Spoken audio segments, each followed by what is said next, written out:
Welcome to For the Love of Books, a podcast by North Lanarkshire Libraries. Hi everyone, welcome back to the North Lanarkshire Libraries podcast For the Love of Books. My name is Chris Wilson and I'm the E-Services Librarian for North Lanarkshire Libraries. And today I'm joined on our podcast with Alison Walsh, the Customer Services Librarian at Coatbridge Library, and Hilary Petrie, our Open Learning Officer at Motherwell Library. Hello guys, welcome back. Hi there. You guys have both been here before, so these are willing victims again to come back and listen and chat with me today, so that's good. Today I thought what we would do is have a wee chat about what has been getting issued by our library members, because over the last from the start of the year, because I think it's quite interesting to see what people have been desperate to get back into libraries and get issuing out and see what they kind of have been getting out on the library card. So we'll start off, maybe before we kind of reveal the list, before you guys saw what was on there, was there any titles or any authors you thought would definitely be kind of at the kind of top end of that list? Alison, was there any that you thought would have been out there? Yeah, well, I mean, I definitely thought the Lee Childs and people like that would be there. And I actually thought some of the romantic authors would be there, like Danielle Steele's, not to give anything away, but there are ones that you thought would be there, like Lee Child, Michael Connolly, things like that are mega heavily borrowed. But some of them are a bit left field, or some of them that aren't there, I think, are surprising, actually. That's what I would say. And is there any that surprised you a little bit, Hilary? Yeah, I was kind of expecting to see Kirsten Innes's Scabby Queen there. I was kind of a little bit surprised that it didn't appear, but then maybe that reflects what the kind of time period that things were released in when we were when we've had the branches closed, and maybe that's one that just sort of fell. Maybe people picked it up by other means, or maybe she's still flying under the radar. In which case, we need to flag her up better. Yeah. I don't think she's flying under the radar. No, I don't think so either. But well, what we get started, we'll reveal the top 10 books that have been issued in our libraries since the start of the year and see what we can think of them and stuff. Well, we go with it. Well, we go in reverse order from 10 to 1. I think that's probably the best idea, isn't it? So I need to try and remember to read this list that I've got on my screen backwards so that we get that right. So at number 10 was The Less Dead by Denise Mina, which was shortlisted for the Costa Prize, and the lead character is called Margot, and she goes in search of her birth mother and discovers that she's been murdered, and she enlists the help of her aunt to try and discover who the murderer was. So I don't think it's a big surprise that Denise Mina's kind of made the list. She is kind of a Scottish crime author, very popular. Did that one surprise you guys at all? Not really. I think not that Denise Mina's there. I think probably what the surprise is that other Scottish crime authors aren't there. I think probably more than that she is, but that was the one that had all the zeitgeist and traction round about it, as you say, with the shortlisting and whatnot. Yeah, definitely. And at number 9, we have got the first of 2 entries for Michael Connolly on the list, which is The Law of Innocence, which is the 6th Mickey Haller book. And the Lincoln lawyer finds himself having to defend himself in court when the police find a body in the boot of his car. So he sounds as if he's got himself in a bit of trouble with that one. Again, Michael Connolly's a kind of a mega star author, so I guess there's not really much surprise that he's kind of featuring in that list already. Yeah, I think that's it. I think when you get to these authors who are mega stars and who are releasing titles again and they get new title after new title, then definitely not. I've only read one of that series and thoroughly enjoyed it. But I think it was one of the kind of early ones. So yeah. I think one of the things maybe is reflected here as well is the fact that a lot of these authors probably get quite a following of people who just are ready to read the next one as it comes out. So absolutely no surprise that's there. Yeah, the kind of big releases by these authors. These are the ones that if we did have reservations on at the moment, it would be the kind of ones with a massive waiting list, and you'd be expecting to probably have to wait quite some time to get your hands on them. And the next one, number 8 on our list, is The Silent Death by Peter May. So, I mean, Peter May is obviously very, very well thought of as well. And this one, it's an expat, Jack Cleland, hatches a kind of revenge plan when he witnesses the death of his girlfriend. I think what I was reading from the board, but it seems to be that a policewoman has killed his girlfriend. So I don't know if Jack Cleland and his girlfriend's a bit kind of a dodgy couple or not. I'm not sure. I'm not really sure the circumstances behind death, but for some reason a policewoman has ended up killing his girlfriend, and he goes on a revenge mission. So you can't quite beat a revenge story, really, can you, Alison? No, not really. And I suppose actually this is one of the ones, maybe not a surprise it's on the list, but I would have thought that the Peter May book that was on it was going to be Lockdown, but it shows maybe how times moved on, because that was the one that I thought was going out a lot, or that I was aware of a lot of chitter chatter around about. So it just goes to show that actually our crime lovers are just still wanting their good old-fashioned crime story, regardless of external factors. Yeah, or maybe they're just terrified of the lockdown scenario and want to avoid it at all costs. It will be a bit of escapism. I'm all for that in a book, yes. Number 7 is one that has been hugely popular. The Thursday Murder Club by Richard Osman. There's a sequel coming very soon. To that one, I can't remember the title off the top of my head, but it is coming in the very near future. And basically set in a retirement village, there's 4 friends who investigate unsolved murders, but they kind of find themselves in the midst of a murder much closer to home, because somebody nearby kind of unfortunately becomes a victim, and they kind of get embroiled in the whole thing, things like that as part of the story. So Hilary, that's been a massive book over the last little while. Yeah, it has, and actually that's funnily enough probably why I haven't read this one.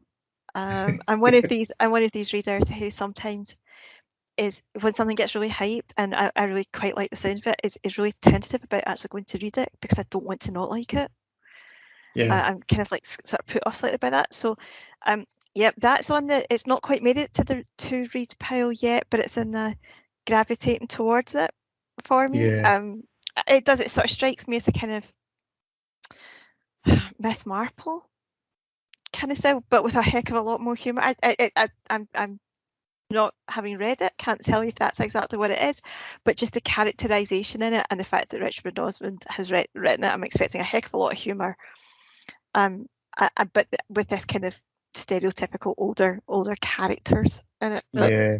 Such as that I heard him on quite a few podcasts, and it's very episodic with him coming from the TV background, and he was on the Simon Mayo book podcast. I shouldn't be really given airtime, should we plug in other podcasts? But they were talking about the laugh out loud moments, and when Simon and his colleague had both read the book, and they could imagine the moments when the other one would just be guffawing with laughter. Yeah. So I thought that's great, but I had kind of mixed feedback about it. It's been a kind of Marmite book that people either love it, they think it's hilarious, and some older people do love it and think but other older people really just think it's nonsense and it's ridiculous, and its view of a retirement home, even though I gather he based it on the retirement home or the kind of retirement community that his own mum lives in, I think was part of the inspiration behind it. So it's one of those kind of Marmite books that I think that, so, and given that none of us have actually read it, who knows? But do you think that happens though when there is a lot of humour in something, particularly if it's just not right on your brand of humour, that sometimes it then pushes it over into that kind of more Marmite bit of, it would be funnier if I actually really enjoyed that style of humour. I'm thinking some of the sort of satirical stuff sometimes that, I think Ben Elton's probably one of those authors that you either really get his humour, or I'm sure those books just sort of fall flat if you don't. Yeah, I can get that. And this one, and as well, it's that kind of like thing, but it sort of sits in between two genres a little bit, with a bit of humour in there, a bit of crime in there. So like, will the really kind of big crime fans really like it, or because it's got that humorous element to it, and will kind of people who like kind of humorous books like it because it's got the kind of crime element to it? but obviously there's that kind of market as well, so it's one of those ones that could kind of fall in between a little bit. We did get a recommendation from that for Peter in the last episode of the podcast, so it is liked by some of our staff who have read it as well, so give it a try if you fancy it, and you can always let us know what your thoughts on it as well in our social media. The next one on the list, which is number 6, I think it is, if we're going on backwards, is The Roots of Evil by Quentin Jardine. So it's a good kind of local author. He was born in Motherwell, I believe, or kind of Motherwell area. And this is Bob Skinner, number 32. I think it's incredible that these authors can kind of continue to write stories for the same character that many times. This one seems to be set in Edinburgh. And it's another kind of gritty mystery where Skinner has to solve the murder of a fellow policeman. He's kind of caught in a compromising situation at one point, and the people don't really believe him that he was kind of being undercover, but it kind of seems to hint that because of his murder, it does look like he has been kind of murdered in a kind of undercover scenario type thing. So another kind of dark, gritty kind of Scottish crime novel. We know how popular they are. Alison, they are hugely popular. Like you're saying, probably we'd maybe expect a few more Scottish crime authors to kind of feature in the top 10 of this, but Quentin Jardine's definitely up there as one of the kind of top ones. But none of my favourites are on the list, Chris. That's what I find. We'll come back to that later. Yeah, Scottish crime. Yeah, we could definitely kind of highlight a few other ones for sure. Another kind of big author, completely different sort of genre from some of the ones that we've been kind of looking at. Nora Roberts, and Hideaway is the next one on our list. This one sounds as if it's the central character, Caitlin Sullivan, suffered a childhood trauma at a family gathering, and she must face up to it later in life when she returns home. So it's definitely it's not my kind of thing, this one, I have to admit. But Nora Roberts is huge, and we know that we expect her books to be kind of very, very popular when they come out, Hilary, don't we? Yeah, that's it. Again, you've got your authors that people are always coming in and looking for the next one to come out, or when somebody starts with, kind of might read the whole back catalogue one after the other as well. And I think Nora Roberts certainly sits in that category of author. I'm with you though. I haven't read any of her stuff, although actually when I asked some colleagues for recommendations recently, she was on the list of people that people said I had to go and read. So I suppose in that sense she's probably also in my get to pile. Yeah. For me, she has one of those ones that, like, her books are hugely popular, but they never quite kind of reach my to read list a little bit, I have to admit. But that's the thing with having so many great authors out there. There's such a kind of wide variety of people to choose from. Next on our list, which I think we're at number 4, I think, if I'm reading that correctly. I know. Just as well you're a librarian, you're not in a league. I know. It's difficult reading something upside down. But number 4 is V2 by Robert Harris. This was part of the Richard and Judy Book Club 2021. It's a World War II thriller, and the protagonist in it is kind of someone on kind of either sides of the war, and one is the kind of sort of scientist person, I think, who has kind of been developing the missiles, and there's a kind of British kind of person on their side trying to stop those missiles kind of getting launched, and at some point along the story their stories collide, and things happen. So I get at this point, I think I will, having read this, is actually one of the ones I have read on the list. Was so exciting. But it's actually quite cool because the fact that it does look at the story from both sides. I mean, like all Robert Harris's book, it just romps along at a great pace. It's very readable, but without being ridiculous, and it's a fun thriller. But the kind of German side, it kind of has grown out of guys who wanted to build rockets and actually go to space with the rockets. But the technology for that kind of propulsion to get things up then got adapted into making these missiles, and they're based in Scheveningen, which is just outside of The Hague in Holland. So there's a lot of like description about being on the beach, about being on the coast and the Low Country, and then it kind of coincides with the British side of things, and it's a woman who has been commandeered from being in Cambridge, and she's good at maths and doing all the kind of calculations and things like that with her slide rule, and it's all these very smart young women all being taken with, to us now it's so retro, but literally pencils and paper and slide rules to work out, and then working out the angles and the trajectory. So will the missile reach London, will it not? And so that's kind of the premise behind it, and obviously, as you would expect, a lot of really good character observation. So like the British top brass, they go to these meetings in Whitehall, and she's very much just the girl that's supposed to sit in the corner, but a lot of these young women are kind of the brains behind working out what's happening, but because she's not senior enough in the organisation, so there's all these wee kind of like sly nods to those kind of things. So it's a good read, and I mean, I don't really read a lot of war books, but I do like Robert Harris, and I've heard him speaking about it a few times, and again, sometimes you're just in the mood for something that's a real page turner, and I think that's probably what this one is. Just keeps you going, and it all comes to a rather nice conclusion, or a kind of unexpected but a satisfying conclusion. So yeah, definitely it's one probably to look out for. And I think Harris is very good at writing to give you the other side of the story as well. Like you say, it's not always just about the sort of British angle, even if there's British characters involved. Because I've read Archangel, which is the one set in sort of contemporary Russia, when they're looking for a notebook that they think is Stalin's diary, and it's the same sort of thing. You get the whole kind of round picture, rather than just the sort of British characters, if you like, and which I think a lot of other authors are maybe not so good at doing. No, I mean, there's a real flair for bringing historical times alive, and I think that's what's good. You're right, it's the three-dimensional German characters. It's not like stereotypical Nazis, or there's a lot more to it. So some of them are the kind of Nazis you would recognise from war movies in it, but they're not all like that, and it's the whole picture, as you say, which is good.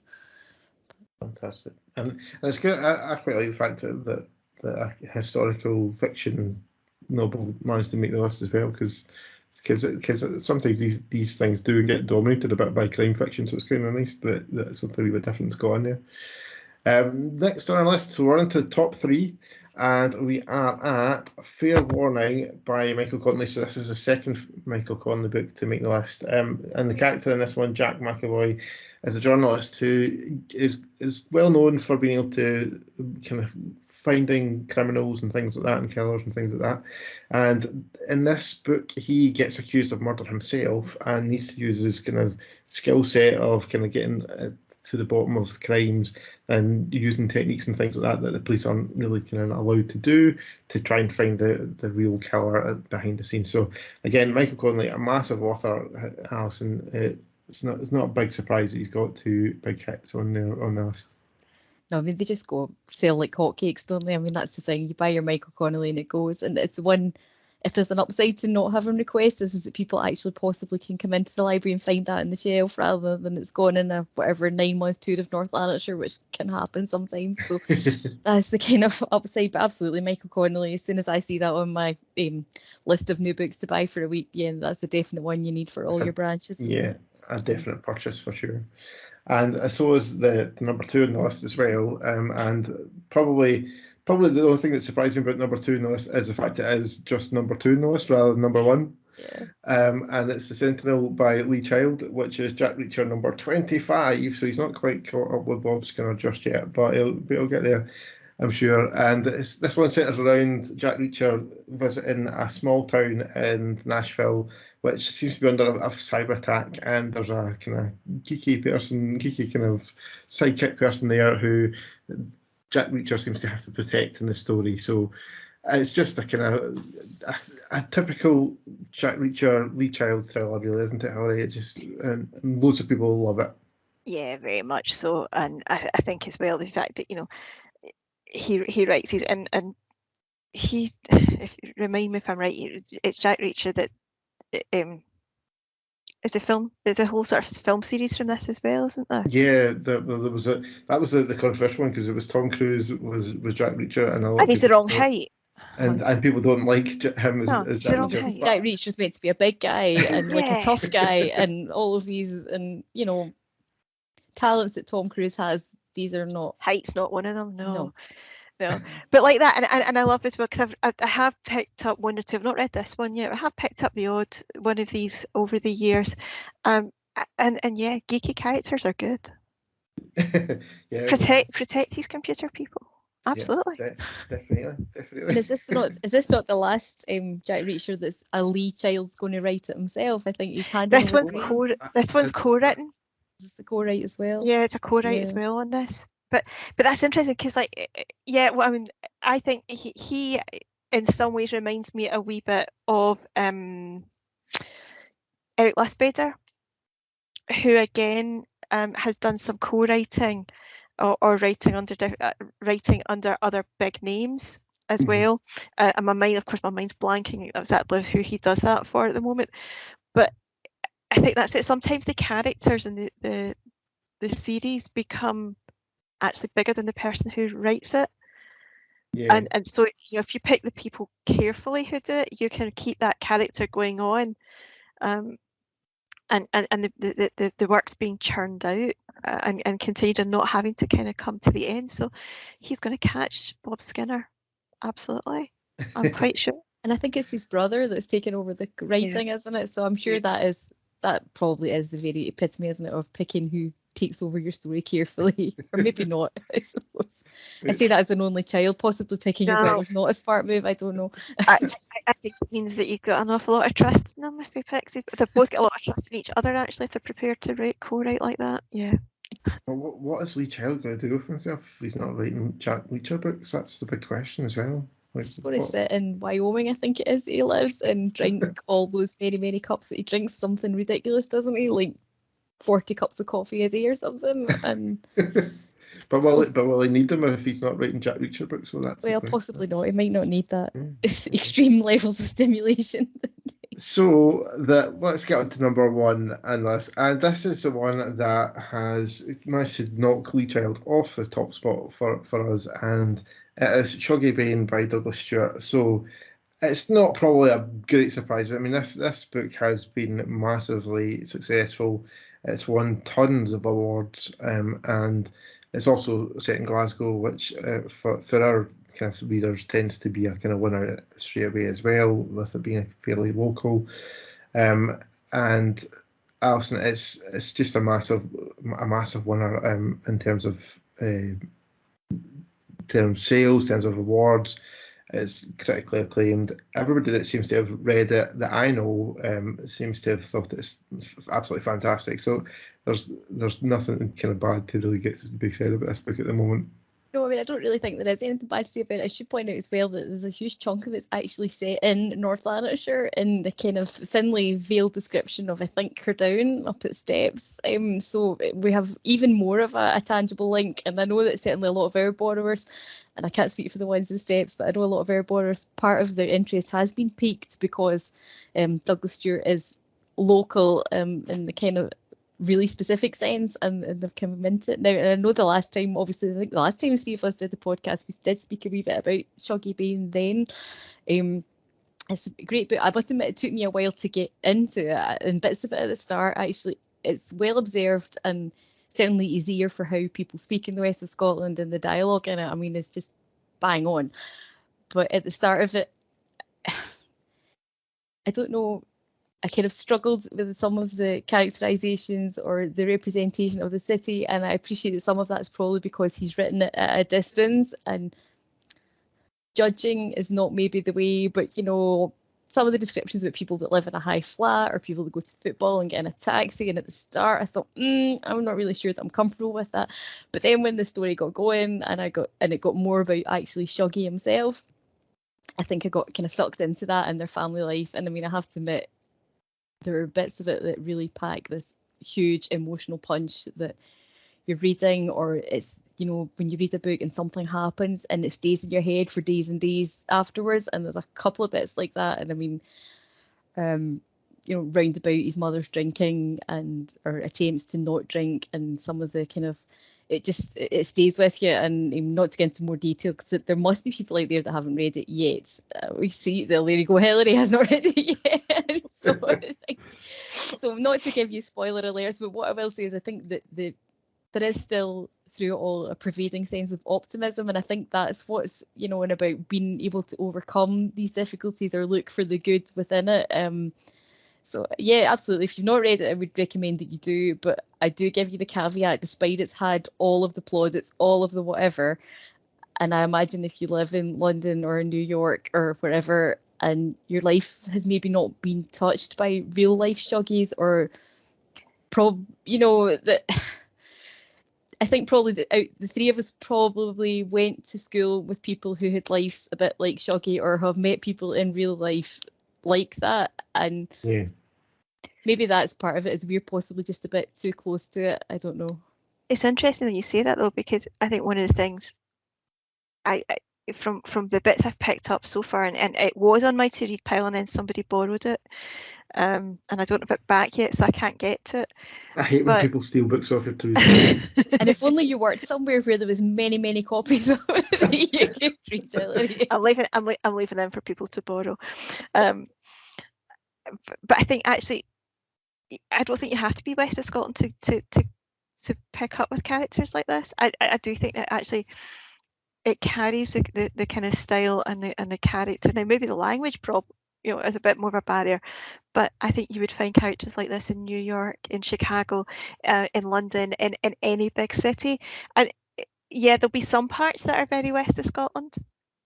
No, I mean the themes are universal in it, I agree, but some of the characterization, I think probably some of it's just a wee bit too close to home, and you kind of go, yeah, because people like that in real life, and you get this. Yeah. Anyway, I don't know. I think as well, you touched on another one. Maybe part of my hesitancy to pick it straight up has been this realization that actually it feels that wee bit like a sign of getting older when you realise that these characters in these books that are sort of historic, set in the past, are actually people in times that you remember really rather well.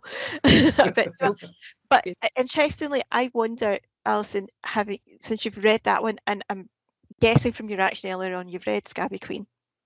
And have you read Poverty Safari, the Darren McGarvey, no. or Damien Barr's Maggie and Me? No, I've not actually read Damien Barr's Maggie. No. See, I in my mind, I think there's maybe a sort of collective West of Scotland 1970s, 1980s memory coming out of those four in particular. I see, I've still to read this one, borrow it back from my dad, actually, who nicked it, and it's unusual actually for him to nick books to read from me, so it's that's definitely what I think. something. That's what I think about. It's about why Shuggy Bean's number one, though. It's got such traction that people are reading it that would take one look at a book that had a sticker on the front that said Booker Prize winner and wouldn't touch it, because it's cut through that people, all kinds of readers are reading it, because as I say, it's cut through. It's had the profile and it's speaking to people, and actually one of the comments I've had back on it so far has been, I think I understand what was happening in some of my pupils' lives previously, which I found that really eye-opening and quite hard-hitting coming from Dad, because he taught in a similar kind of area. And much as I tried to persuade him that Poverty Safari was kind of really up his street and the rest of it, he wasn't having it.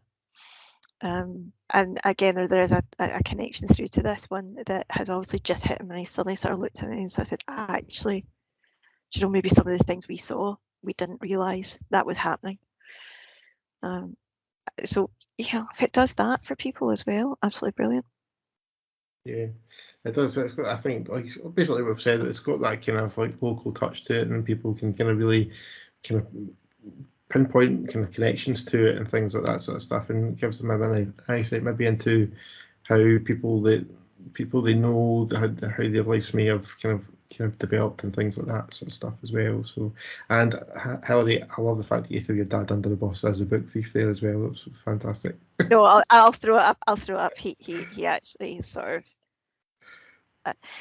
When he asked permission for it, yeah, no, there's no way I was turning that down.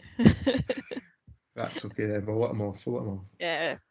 Okay, so that was the top 10 books that have been issued out this year in our libraries. The list is obviously that we have had a look at is much wider than that. So was there any other standouts for you guys on the list, or even surprises or anything like that you thought kind of you didn't expect to see there, or just ones that these have read and enjoyed and you're kind of liking the fact that it's kind of the popularity's there with other people as well?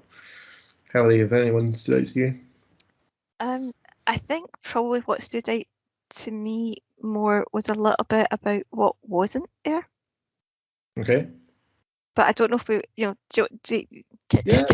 I reveal some of those just now? Yeah. Turn it in that direction. Yeah. I think three that stood out maybe three that so I kind of expected Ambrose Parry to appear on there in some shape or form. Another Scottish crime. If you look at the crime element, that's one of the Scottish crime ones that I thought might have been there. Maybe that's just because I came across that during lockdown phase 1, and absolutely, just get me those the minute they come out now. That's got to be there. But actually, I thought the last part of the Wolf Hall trilogy, Mirror and the Light, I thought that might have been in there, and I don't know whether that's maybe that people who, because it's such a big tome, that people who have been following the series by reading it rather than just watching it, maybe invested in it themselves. And I think that the timing of that one was just, it literally arrived in the library in like the Monday, and we closed for lockdown on the Friday. And certainly I know in our reserves shelf there was ones that were sitting and they sat there until we came back to work all those months later. So it's possibly why it didn't hit, and like that people possibly didn't wait to borrow it from the library, because it was over that period of lockdown, and our friendly Amazon driver would still bring it to your door, and if you were hanging out waiting for it, really 4 months or whatever was too long, wasn't it? So I think that the timing for us as a library and for that to be on the list was probably where it went wrong, even though it did phenomenally well in everybody else's kind of statistical breakdowns, I'm quite sure. Yeah. Alison, is there any books on there that surprised you, or like Hilary, any that surprised you that wasn't there as well? Well, certainly in the top 10, I was surprised there wasn't any James Patterson. I think that's the thing, that how well that goes out. I was really shocked, whether it was ones that he's written himself or the co-writes, that I'm surprised he didn't hit the top 10. I know he's still in the list, but I mean, he's not way up there like where I thought he would be. So maybe his moment, his stars on the wane or something, I don't know. That was one of the ones that surprised me that wasn't quite as high up as well. And for me, as you guys know, I'm a Matt Haig fan. I can't believe that the Midnight Library isn't higher up there. Like, I'm just going to say, it is on the list. It is. Well, the amount of plugs that you've given it, Chris, and all of our social media platforms. You just need to listen to me. Come on, read the book. It's fantastic. And it's even got library in the title. Come on. So it's fantastic, So, but one of the other ones, a kind of local one that stood to me, it's obviously got a lot of press, and Hilary knows what I'm about to say because she's nodding at me here, is Graham Armstrong and Young Team, which is kind of, obviously it's been very, very successful, a kind of local author. And it's kind of sort of set in this kind of, again, sort of set in this sort of landscape and things like that as well, Hilary. So that one surprised you too? It did. And then actually, just like Alison said about the Hilary Mantel, I think that one came out just around the time of lockdown. And again, maybe had we not been closed, had that not happened, I think Young Team might well have really taken off in a 2021 top 10 list, because I think there'd been a lot of publicity, much more publicity and much more plugging it around it. And I suppose in some ways it's not your traditional crime novel, so maybe it doesn't hit so many people. But I'm with you, Chris, you know that. I would plug that at any opportunity I get as well. It is just one of the most fabulous reads I've encountered in the last 12 months. Oh, maybe more than that now, 15 maybe. And on a similar vein in terms of North Lanarkshire ones, again, I think might have been higher up had things not worked out the way they did, was Deborah Orr's Motherwell. Yeah. But again, hopefully people will return to that and pick it up. I have just picked that up out of the to-read pile, finally. And already, 25, 30 pages into it, it's not going to last me too long to get through. And for me, growing up in Glasgow, Motherwell was, I knew I was coming home from holidays when we saw the cooling towers at Ravenscraig. That was the visual sign that that was it. That was the end of holidays. You were back, and I'll be really interested to hear what the local community makes of it when more people have read this. I think it will have that sort of Shuggy Bean connection, I feel like, Alison, with the sort of the pits and up around steps as well, like Cardowen area. Yeah, and the Shuggy Bean books obviously has bucked the trend a little bit with the crime, with usually the crime genre as the top one there, and we did mention there that that's been the top one, so there's not really too many surprises with that, but I think that with that being so high up there, the other part that is quite obvious with the rest of the list as well is that although they've maybe not managed to make it into the top 10 quite as much as we thought, Scottish crime fiction is still really popular as well, Alison, isn't it? Yeah, absolutely. And I see a lot of the other old favourites like Lynn Anderson and even Val McDermott and things that are there in the list and are certainly being well borrowed. And Stuart McBride also quite high on the list but not breaking through. So I think that these authors, that's I think where a lot of our readers are borrowing now. And I think gone are the days when you would look at a library thing and it's Catherine Cookson's number one, or even romantic novels. It's all gritty realism now, isn't it? Even Anne Cleeves also charting high, as they say. So I think that there's a lot of Scottish crime, and I think not only do we like crime, but we seem to like homebred crime. This tartan noir thing's really cornering the market at the moment, isn't it? Yeah, definitely, and like you say, in all the stars of that are all there in the list in some way or another, with like you say, Stuart McBride, Lynn Anderson, and Ian Rankin, and all that sort of stuff. So they all feature quite prevalent in it as well. Will we try and give another side to the list, which is the top 5 authors overall of the list? So, and this part of the list is a little bit more crude, if you like, because it's basically based on the top section that we took. So it's not like every book in the library that's been issued. So it's maybe not a fully accurate top 5 authors, but I think going by the names that came out on it, I think it probably is quite an accurate listing of who would be your most likely to be the top 5 authors in it. So we'll go in reverse order again. So first up is Michael Connelly. He managed to get 2 in the top 10, and again, like we said, he's a superstar author. Number 4 was Nora Roberts, and again, she did feature in the list as well. Lee Child is at number 3, so again, another superstar author.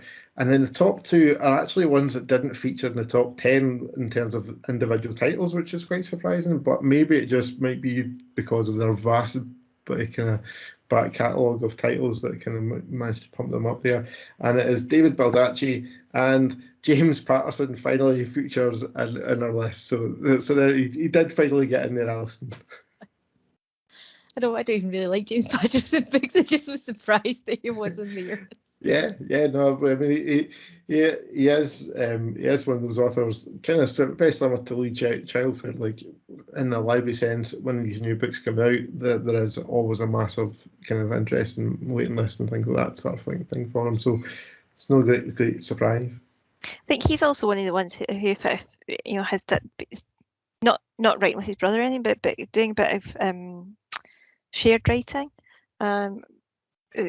notably in things I've picked up over the last couple of years with Bill Clinton, former President Bill Clinton, and I think it adds a little extra layer of inside knowledge. I don't know who's written so much, whether somebody, the other name has written it, most of it, and then it's been tidied up by Patterson or what. But I quite like that when people sort of write alongside somebody else as well.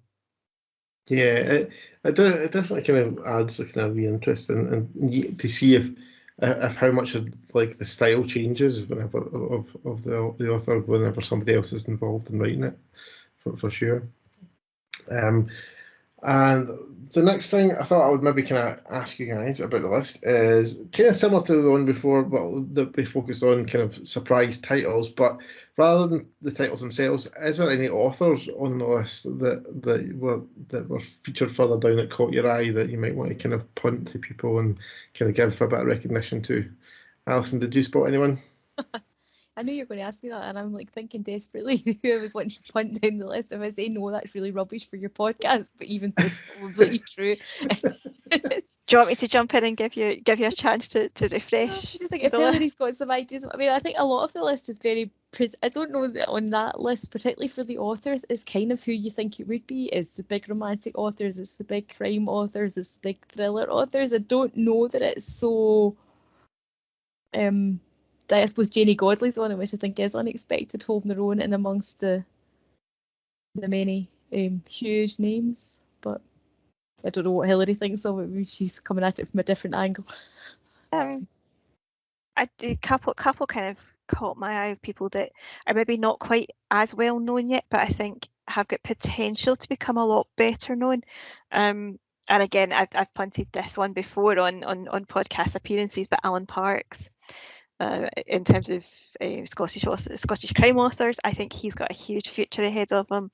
On to book number 4 in the series, I think, at the moment, and it's featuring on the Facebook group at the moment as well. Is that right? Yes. Yeah, the Alan Parks. Yeah. But the other one, sorry, I was going to say that the other one actually that has caught my eye on there as well is Lucy Foley. All right.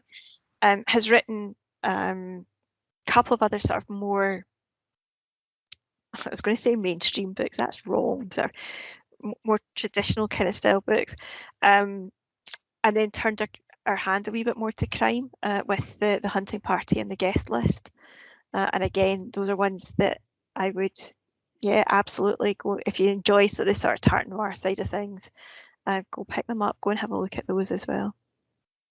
Yeah, the one name that I loved that I featured on the list was Rachel Bright, who's a children's picture book author, and It's the Whale Who Wanted More was the title that featured her, because that's her new book, which I mentioned the last time as well, that I just got, and I just loved the fact that was on there. And obviously she also did an episode of the podcast before for us as well, so I wanted to give her a special mention out there, the fact that there was a really kind of good children's picture book author features on the list there, so that was quite good.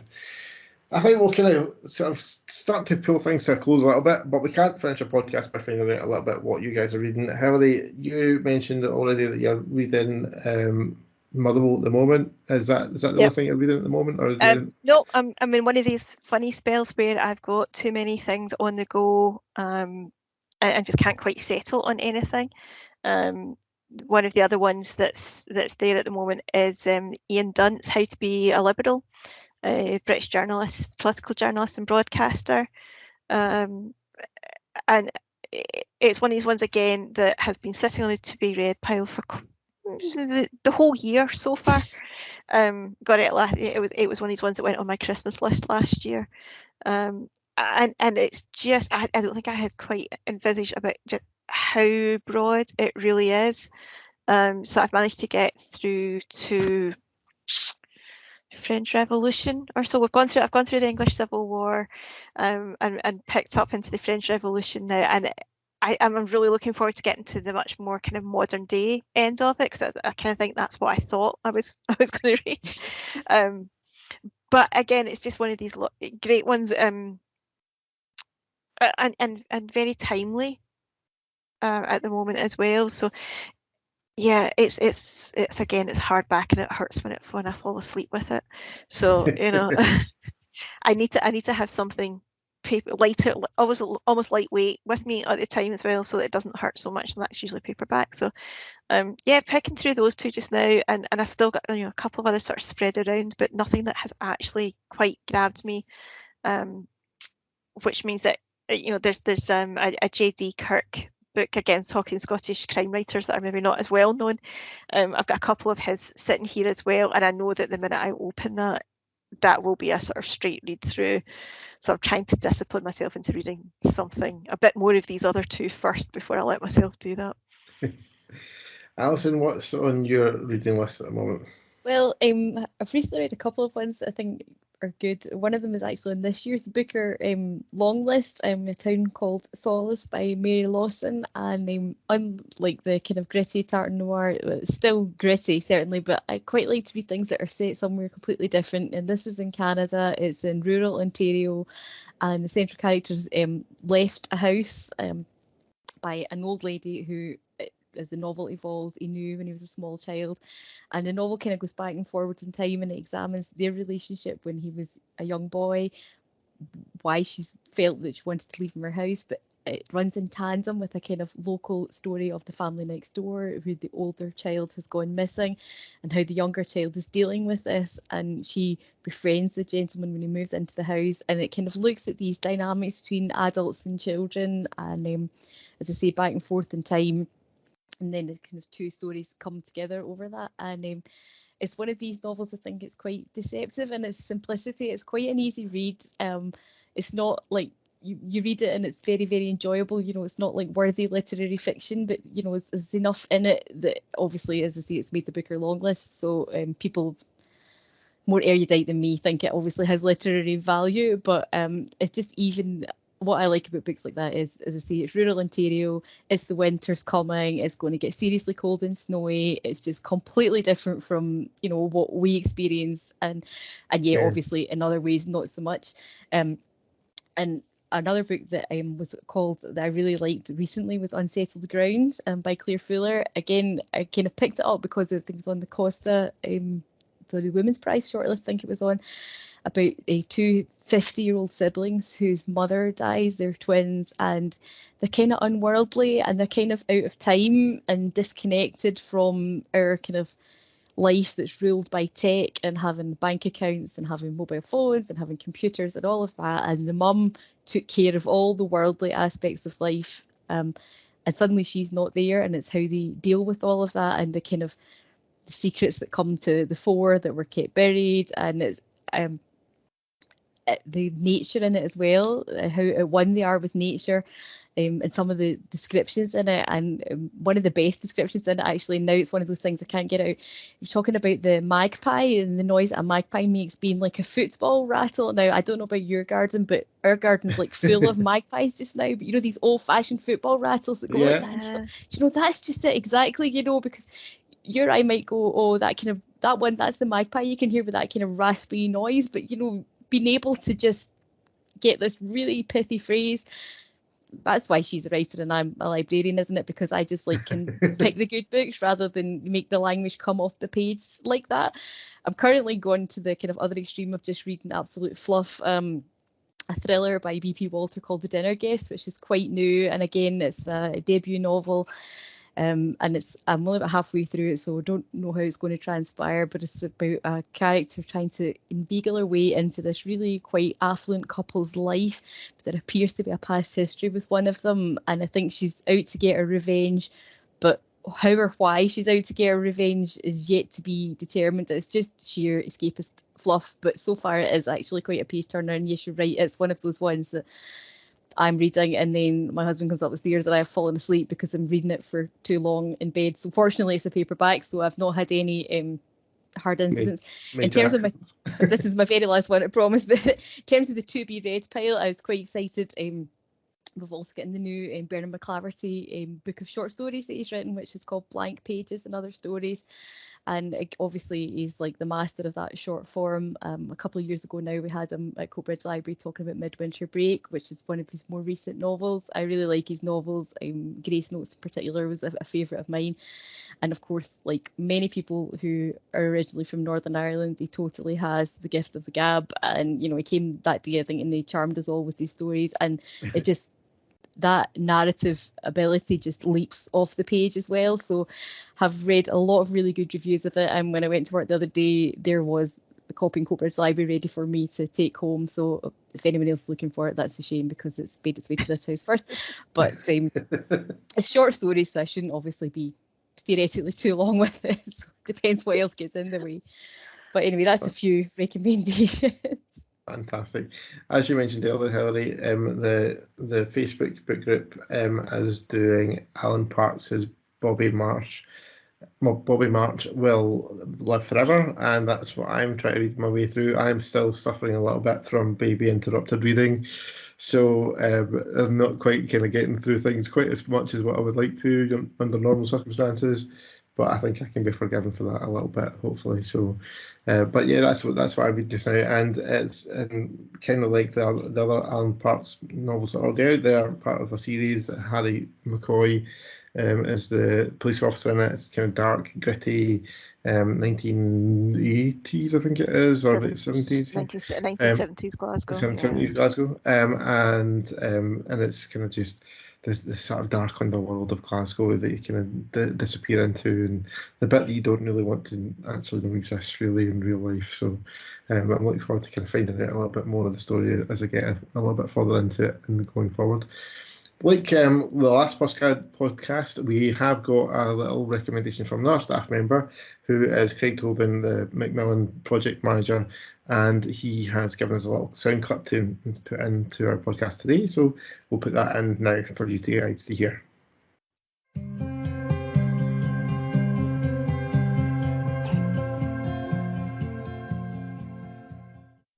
Hi everyone, I'm Craig. I work on the Macmillan Cancer Support Project across North Lanarkshire Libraries.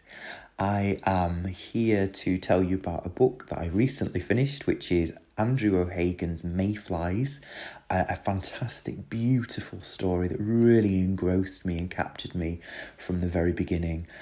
Books that are focused around music, friendship, and Manchester, which is near my hometown, tend to do that.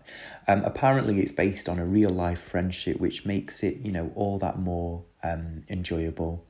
So on the back of reading Shuggie Bain, I genuinely thought I wouldn't find something as funny, as good, and as beautiful. And this story really hit the mark.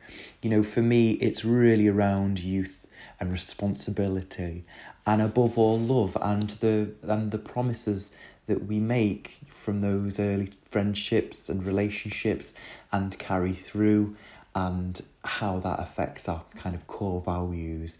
I can't recommend this book enough. I really enjoyed it, and it should definitely be on your reading list for 2021-22.